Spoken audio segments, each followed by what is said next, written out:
think that I definitely wanted to move there in the first place because of the genocide. That was the initial attraction, reason that I moved over there. But then once I got there and started working with people and understanding what the country had gone through and the opportunity that's there now, I wanted to stay and be there because I was so inspired by this small country, their vision for becoming a model of reconciliation and economic development on the African continent and for the rest of the world. And it's just such an inspiring place to be that I wanted to stay and play some small part in helping contribute to that rebuilding process.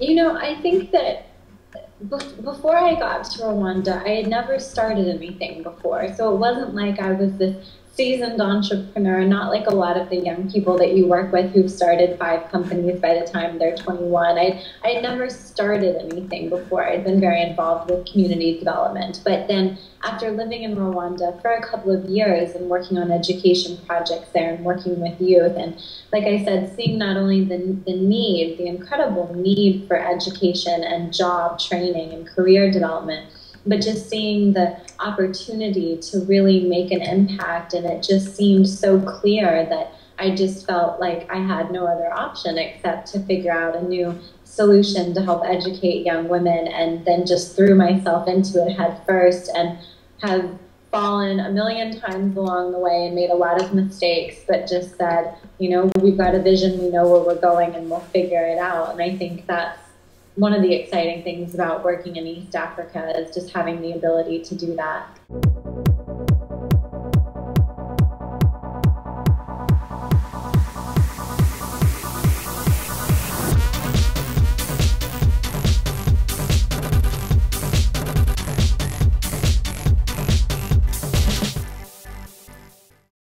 Yeah, absolutely. So, well, I guess to starting out, it's important to understand kind of the demographic of young women in Rwanda. I mean, the majority of women, 85% of women, work in subsistence agriculture, and they live on less than $2 a day. So the typical woman in Rwanda will grow up in a rural village. She'll drop out of school before she reaches high school. She'll work on a farm.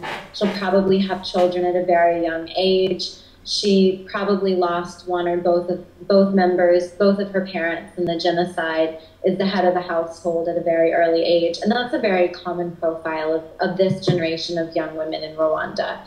And then the number of women that get to go to any form of higher education, college or university, is just minuscule. Less than 1% of the population has the opportunity to go to college, something that I think a lot of Americans really take for granted. So few girls get that opportunity.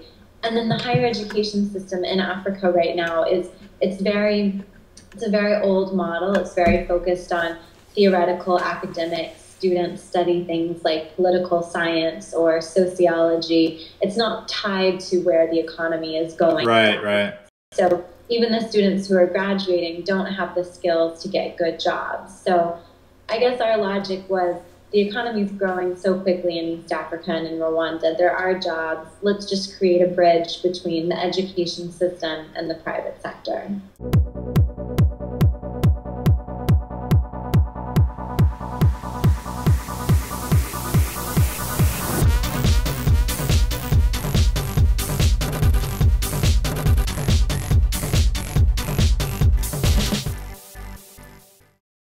Yeah, well, I mean, Rwanda is definitely an extreme example because they've come so far since the 1994 genocide, when their entire economy and business community was completely destroyed. So they're starting from zero. But all of East Africa is growing at an incredibly rapid pace.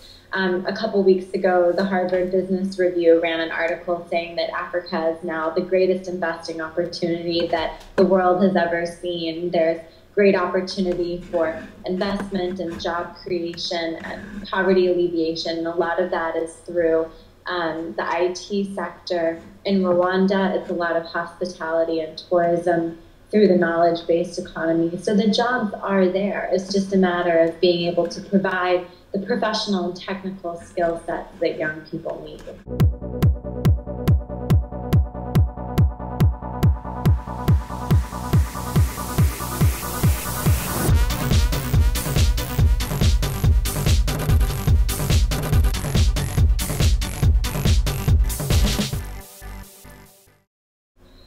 Let's see, I don't sleep, and I don't really go out very much. No, I think the way that it's impacted me the most is really learning how important the advice is to never be afraid of failure and to really, truly take risk and really believe that in everything that you do and say, you know, if this doesn't work, if I fall on my face, that being able to pick myself back up and then readjust. Has it been challenging? Just what's it been like on a personal, I know you just talked about how challenging entrepreneurship is, but what's it been like at a personal level compared to your expectations originally? Yeah, I mean, it's definitely challenging. I'm working in a country that, you know, I'm not from there. I don't speak the local language fluently. That speaking Kinyarwanda is not something that you can learn in just a couple of years. And it's a different political system. It's a post-conflict country.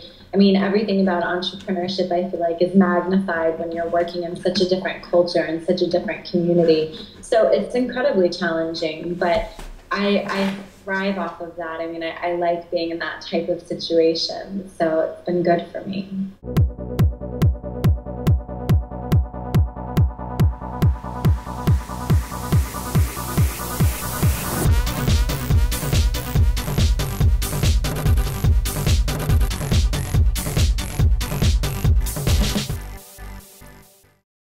Yeah. Let's see. There's a couple different answers to that.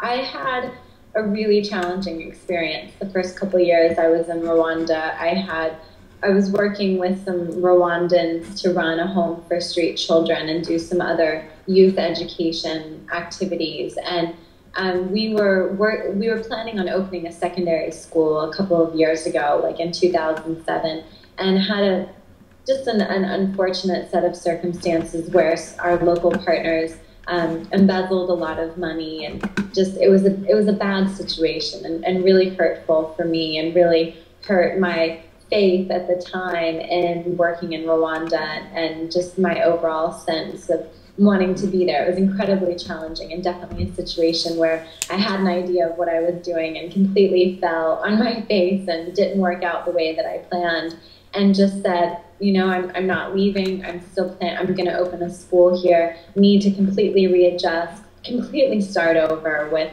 no money, no local partners, just completely starting from scratch after having spent 3 years building something, and then it falls apart overnight. Wow. So that was really challenging, not only on a professional level, but just on a personal level as well. That was really tough. But so that's kind of what got us onto a different path. But then, like I said, just seeing the opportunity for young women to launch their careers in Rwanda right now, it just made so much sense to develop the type of education and offering business education that we're doing right now at Aquila.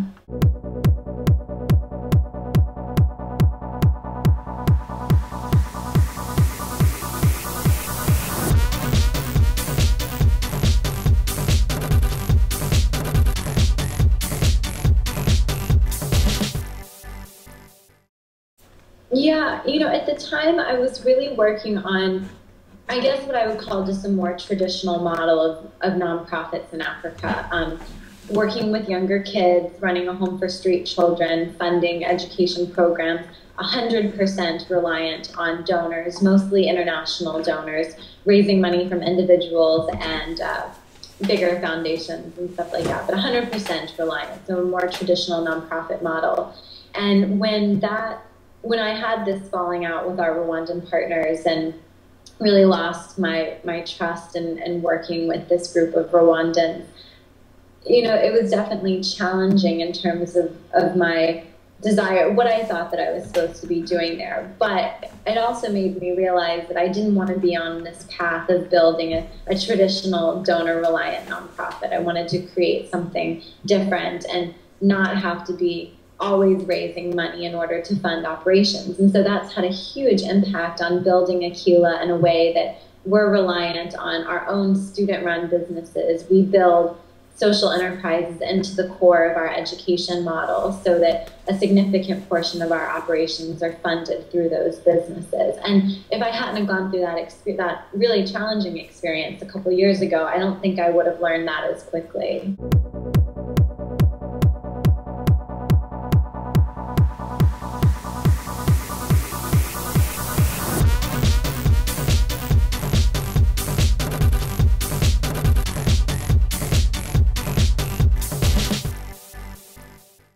Yeah, I think it's a lot of things. I mean, I definitely went to Rwanda. I was 23 when this happened, and I went with this attitude of, I'm going to save Africa, and I had no clue what I was doing. And I think being very trusting and very naive, and, that's one of the challenges of working in international development. It's such a complicated set of conditions and challenges that organizations are working on. And so there's many different reasons. I take a lot of the blame myself for being very trusting and very naive, but I learned a lot.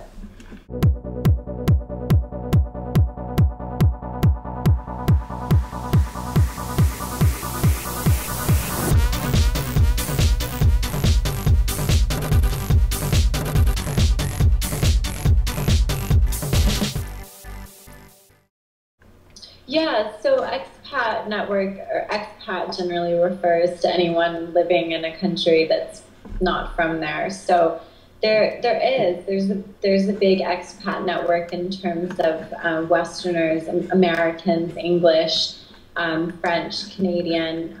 Not as big as a lot of other African countries like Nairobi and Uganda. But there are a number of Americans who are working at the embassy there, working in the State Department, working for USAID, the U.S. Agency for International Development. And then there's a big African expat population too. So people from South Africa, Nigeria, Ghana.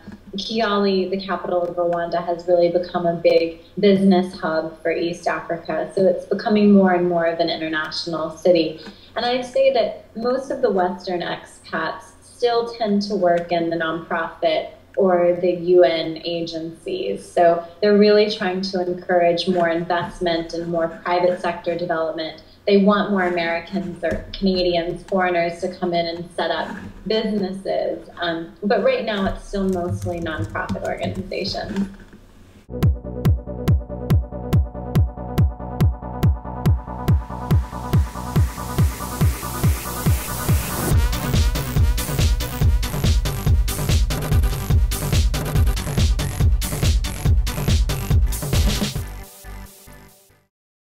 Yeah, so we dealt with this court case. So our former Rwandan partners, one of them was actually arrested and it went to court and became a very political issue in the country. That happened in the summer of 2008. And then we opened the Aquila Institute in January of 2010. So it took about a year and a half to go through the whole process of losing everything that I had been working on building, dealing with a court case, losing all of the funds that I had been raising. We lost over 100,000 US. Oh my God, that's crazy.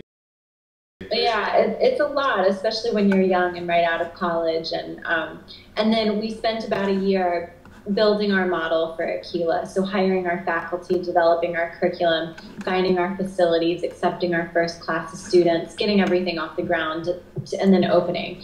And I guess for me, what made me want to stay is, it sounds really cliche, but getting to know young Rwandan women of this generation, that they're between the ages of 18 to their late 20s, and they lost everything during the genocide. They lost their families, their property, their community, everything. And now they're young women, and they feel such an intense sense of responsibility for rebuilding their country and helping their community, and are so positive about it and so inspiring that you can't work in Rwanda and meet young people like this and not feel a sense of not only inspiration, but also responsibility to help support them in that initiative. So at the end of the day, that's what keeps me there and keeps me going.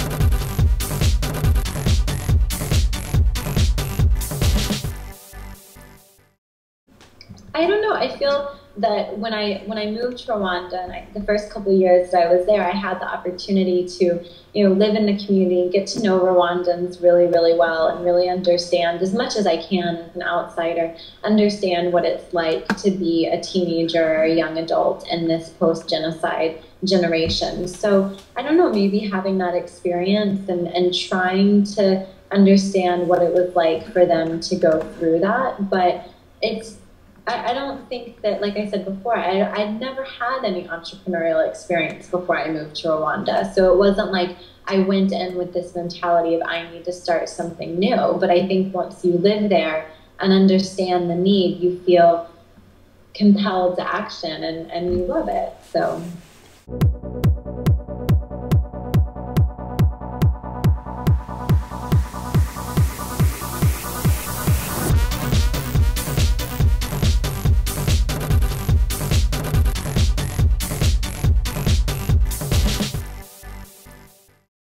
Right.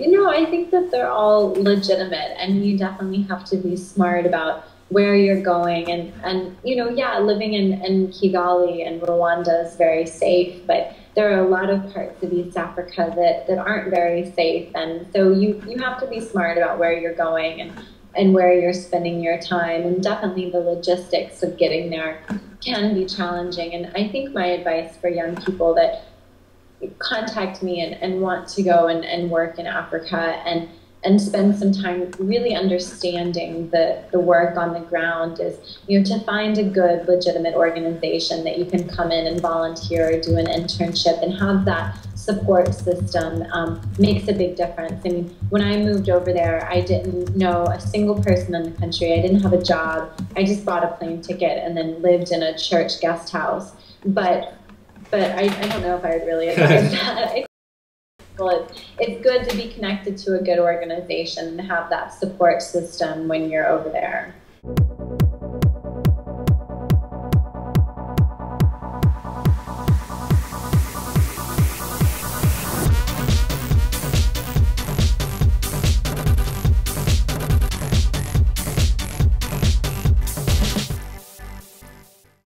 I don't know. I mean, I grew up in Tampa, Florida, which is a wonderful place to grow up, but it's not the most globally minded city in the world. And I never really traveled internationally as a kid. My parents didn't really take us internationally all that much. So it definitely was very much out of my comfort zone. And it was terrifying at times. I mean, I was really scared being there by myself in a new place.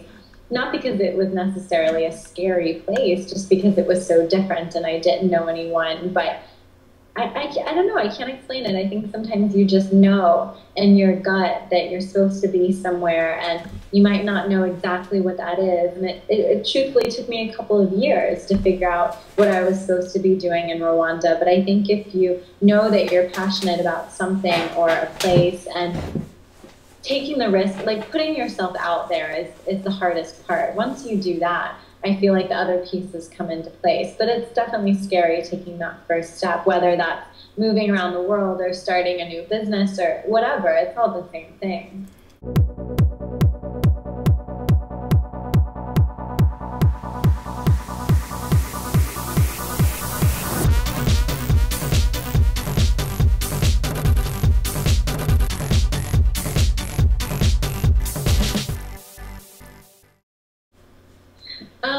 So I was living in a church guest house, and then I got there and actually participated in like a month-long human rights delegation with other young Rwandans and a couple of other young Americans that I met over there. So meeting with civil society leaders, trying to understand the reconciliation process, the whole court system that had been set up to try perpetrators of the genocide, really understanding what reconciliation and post-conflict development was all about. Did you have your nonprofit at this point?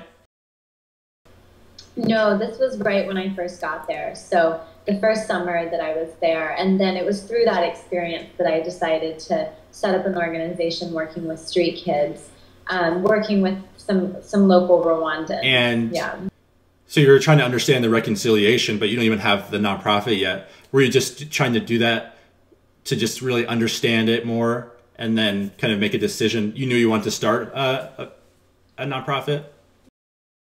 No, I didn't decide that until I got there. So I had been there for a couple of months and felt really compelled to do something to help, and so decided that the best way I could do that was by supporting some Rwandans who were running a home for street children. So kind of latched myself onto their work, spent almost 2 years volunteering with them, helping them, registering a nonprofit in the States, helping them raise money from abroad, helping run their program. So you're doing it volunteer, really for free, almost full time? Yeah, I was doing it for free full time. So I worked through college. I did an assortment of part-time jobs through college and saved up enough money because I knew that I wanted to have the flexibility to go and volunteer. And I mean, that's the thing with working in Africa, especially when you're a young graduate with no previous international experience, it's pretty impossible to get a job. I mean, I applied to the UN and I applied to all these big organizations, but of course they're not going to hire a young graduate.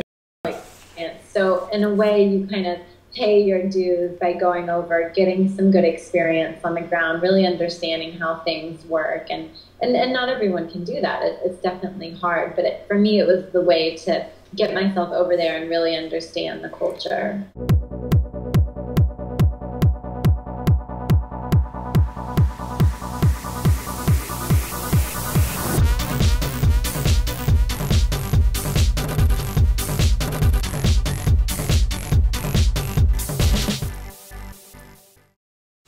Yeah, absolutely. And I think from day one, I always have to remind myself, don't sacrifice the good for the perfect. And you really have to think about that every day, because there are some moments where that fear can be really paralyzing. You just think, no, my business plan isn't perfect, or my curriculum isn't perfect, or whatever it may be. And that can really stop you from taking that first step and just starting. But things are never going to be perfect. You're never going to have it all figured out. And so, especially in Africa. And so sometimes you do just have to take that risk, put yourself out there and say, let's get it going. And the pieces will come together as we move forward.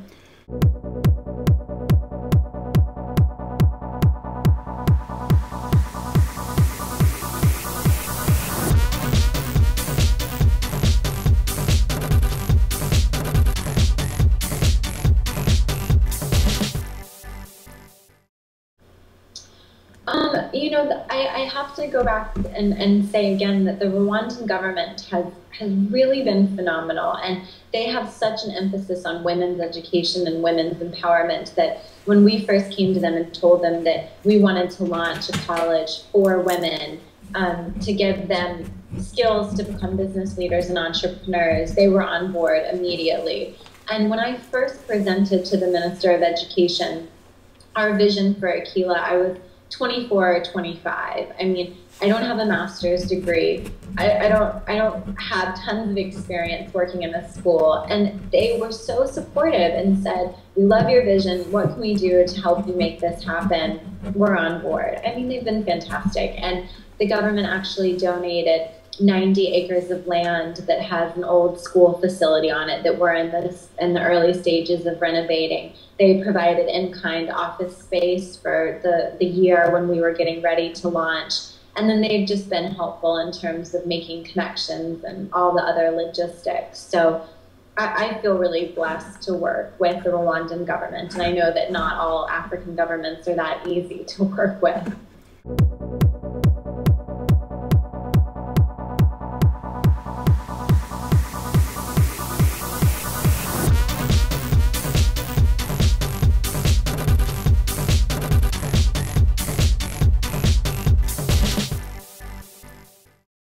Yeah, I mean, I think that it's not only the motivation that I get from being around young Rwandans and seeing the immediate impact. I mean, working in Africa, the impact is so like raw, and it's so real, and it's so immediate. I mean, the value on education, and education is just one example, but the value on education, young people know that it's their ticket out of poverty, period. I mean, they will sacrifice so much. They take it so, so seriously that you see that, and that's what motivates me.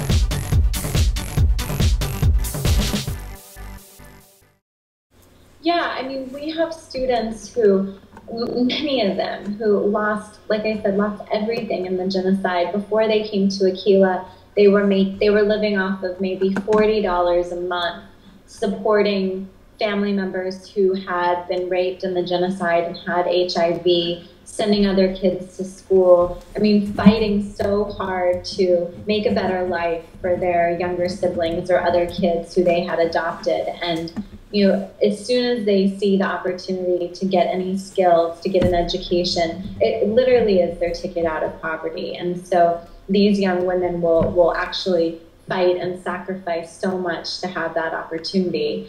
So that's what motivates me on a day-to-day basis. But starting something new, as you're saying, is definitely really challenging. And I would be, you know, dishonest to say that you don't make a lot of sacrifices on a personal level. I mean, I'm not able to invest in my friendships nearly as much as I would like. I mean, you always have to make your organization, which becomes your child, you have to make it the first priority. And I've missed a lot of weddings and a lot of family reunions and a lot of birthdays, and especially living on the other side of the world, I've missed my 3 younger sisters growing up. And you know, you make a lot of sacrifices and have to drop everything in order to get a meeting or be there on campus to help a student. But for me, it all pays off when you see them. You know, we have our first graduating class this summer, and so that makes everything it's amazing. And, yeah.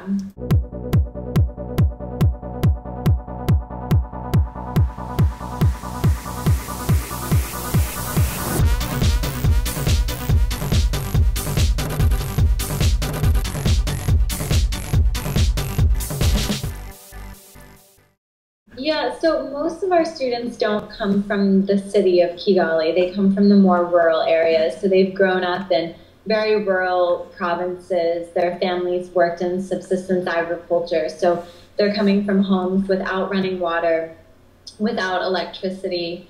You know, they were basically growing enough food to survive off of, but there would be no economic activity. They weren't selling produce or running a business or anything like that. And even if they've managed to graduate from high school, that in and of itself is an accomplishment. So all of our students have finished high school because we're a college. So when they come to us, they'll move into the capital of Kigali and live. We don't provide housing, so they live with family members or friends or someone that they meet that's willing to host them during their 2 years at Aquila. And for example, our campus is in a part of town that doesn't currently have a bus line. So our students will walk 1.5 miles each way from the nearest bus stop to get to campus every day. They are on campus at 7 a.m. and they don't leave until it's starting to get dark out. And most of them will also work part-time just to make enough money to help pay for their living costs. And so I think that, you know, it definitely takes a sense of resilience and commitment to go back to school and get higher education.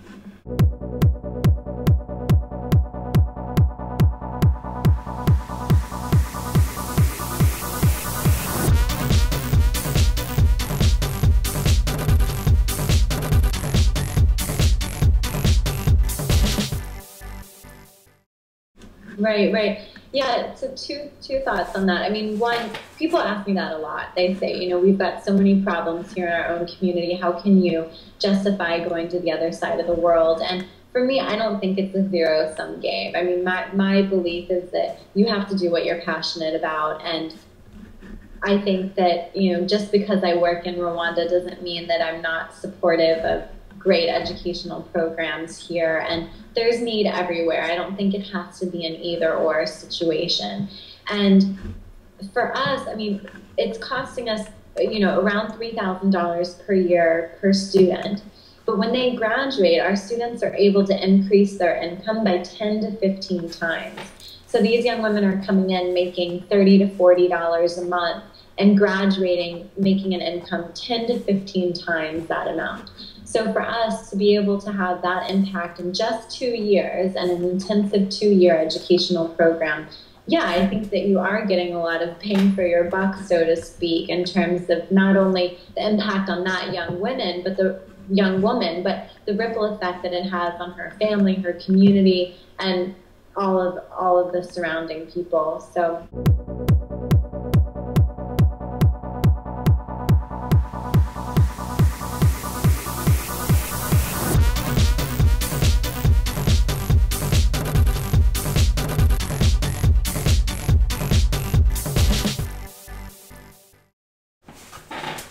Well, I think for people that want to work in Africa to get experience on the ground, if that's your question, I mean, sometimes you can send your resume to the UN or to a big nonprofit and, get a job working in Africa if you're based in the States.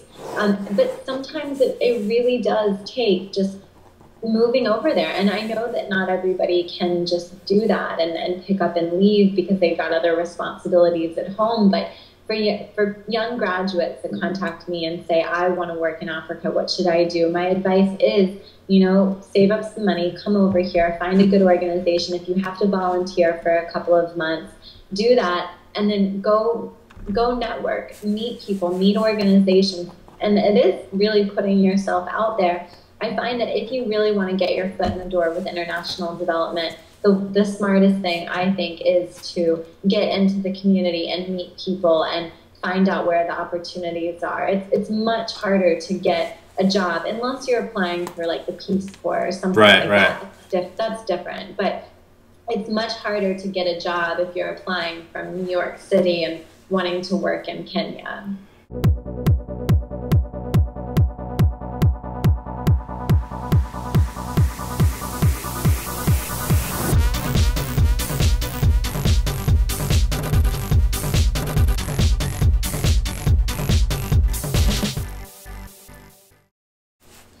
Yeah, I mean, I think that anybody who goes and spends time in the developing world, wherever it is, you can't not feel a sense of obligation to want to do something to give back. And that doesn't have to mean moving to the country. It could be living in New York and doing whatever you can to make a small monthly contribution or help spread the word about a cause that you feel particularly strongly about. So it doesn't have to be as extreme as picking up and moving to Asia or Africa or whatever.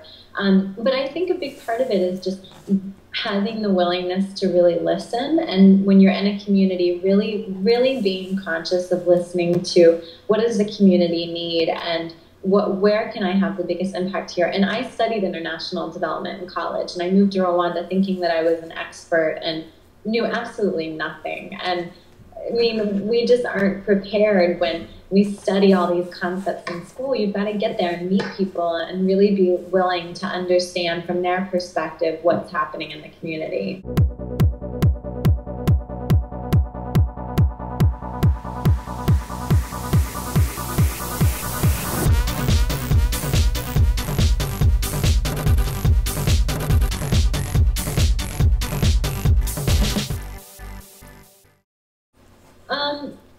I think that there's a lot of interest and intent in women's training programs, the Girl Effect and gender equality, and that's a big, sexy thing right now. But over the last couple of years, the amount of money that's been pumped into East Africa, training women to make baskets or to weave handicrafts. And I mean, that market has been so saturated, and it takes women away from working in agriculture. Even if they're living under the poverty line, it takes them away from their livelihood and teaches them a skill that's not relevant to the needs of the local economy. And so then, I've seen warehouses full of Rwandan baskets that these women have been weaving, and there's no market for them. There's not an export market. So they're being taught a skill that's really not going to give them a career. So I guess that's also an example, not only of inefficiency of international aid, but just not really analyzing where is the opportunity in the local economy.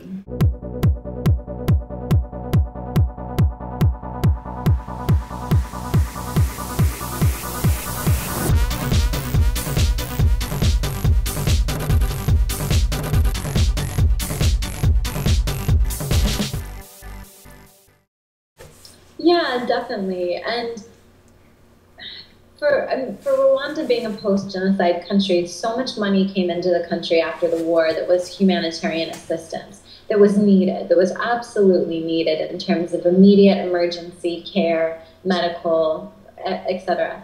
But now, I mean, what Rwanda needs is more investors. They need more companies. They need more people from anywhere in the world coming up and establishing new companies, and not just more nonprofits pumping in aid money. I mean, Rwandans want to find meaningful employment. They want a good job. They don't want just to have everything handed to them as part of an international aid program. So I think that's got to be a big shift in the way that we as young Americans think about international development as well.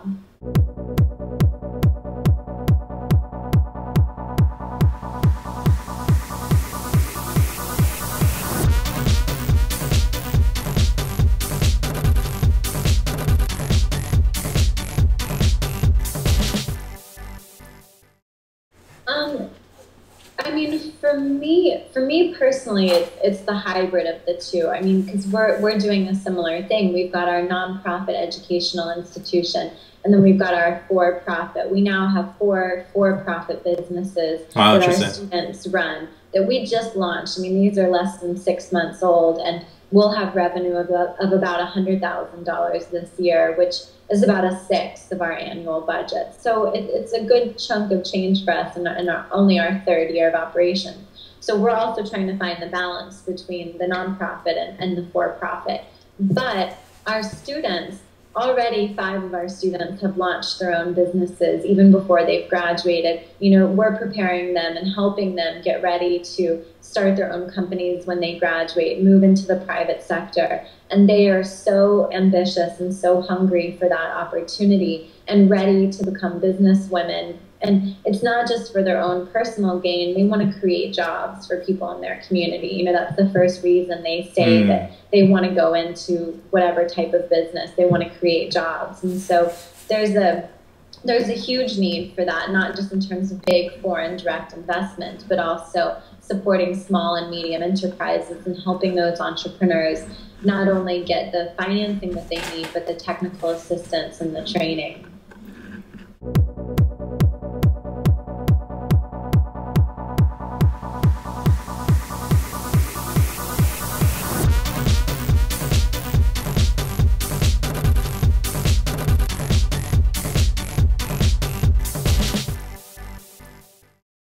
So our goal for the Aquila Institute is to develop an affordable model of higher education that we can replicate to other communities in East Africa.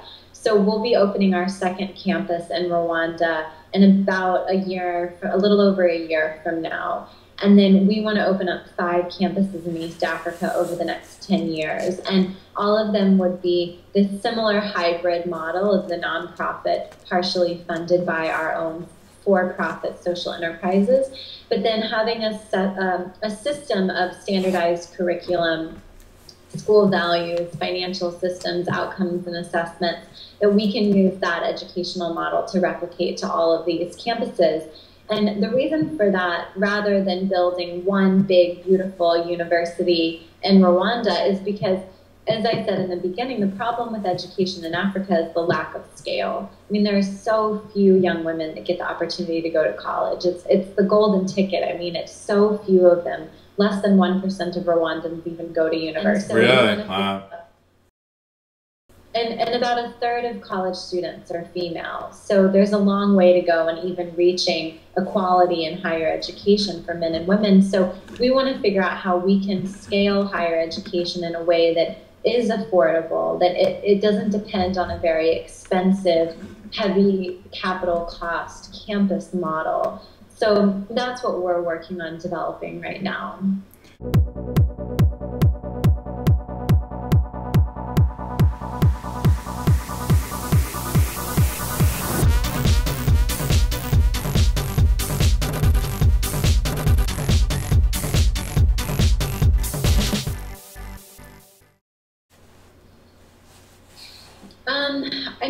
it's definitely always scary when you're in the early stages. When we opened Aquila in January of 2010, we had enough money in the bank for 6 weeks worth of expenses. That was it. Wow. 6 weeks of payroll and rent. And it wasn't like we had some big, huge endowment to kick things off. And, things have been like that for the last 2 years. And really just like in the last month, the last 5 weeks, we've gotten some more institutional funding. We just got a grant from the Packard Foundation, and we're just now being able to start accessing some institutional funding because we now have a track record, and our graduating class, our first graduating class, will finish up this summer. But it's really scary because you're always having to put the cart before the horse. I mean, you have to hire staff. You've got to invest in all these things, but then you're scared, okay, am I going to be able to raise the money, make money off of our businesses? So, and I think that's the same in a for-profit business too. It's really scary putting yourself out there and investing in the things that you need and worried about how you're going to make payroll next month.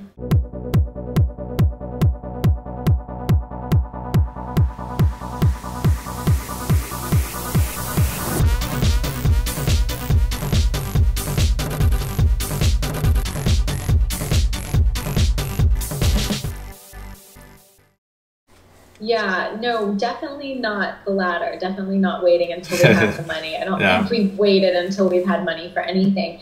But definitely being really smart and strategic and incredibly focused. One of the things that's really bad about the nonprofit world specifically is the nature of institutional funding and fundraising is a lot of times you'll get approached by funders or foundations that will offer you funding to do something that really isn't in line with your mission. So, okay, we'll fund you to train women to become nurses, or we'll fund you to open a hospital. I don't know, these things that sound appealing. It would be great to get money to do that, but then you realize that you're becoming this massive organization that's out of line with your original mission. So staying really, really, really focused on this is our core, even if we have to turn down funding in order to stay focused on our vision is really important. But no, it's kind of developing that focused vision and being strategic about the resources that we need, but then just taking that step and going ahead and hiring people and not having the money necessarily right away.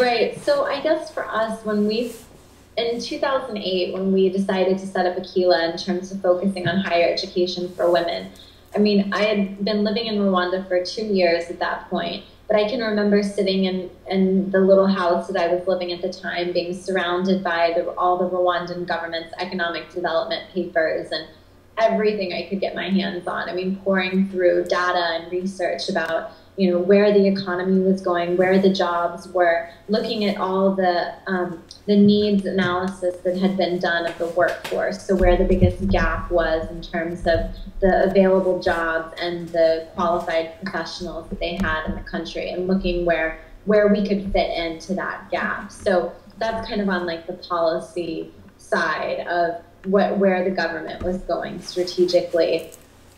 And trying to align ourselves with the growth of the country. And then I guess from the individual perspective, just through experience, understanding as much as we can the needs of young Rwandan women, not just from a professional development perspective, but what do they need on a psychosocial perspective? What do they need in order to be in a nurturing academic environment that helps them overcome severe levels of post-traumatic stress, helps them gain confidence, become comfortable in their own skin. And we also have worked very closely with the Rwandan private sector. They've helped us develop our curriculum. They provide constant feedback on our curriculum. They come to campus as guest speakers. So we have an advisory council of about 15 Rwandan business leaders who play a very active role in all aspects of Aquila. So that's made a big difference too.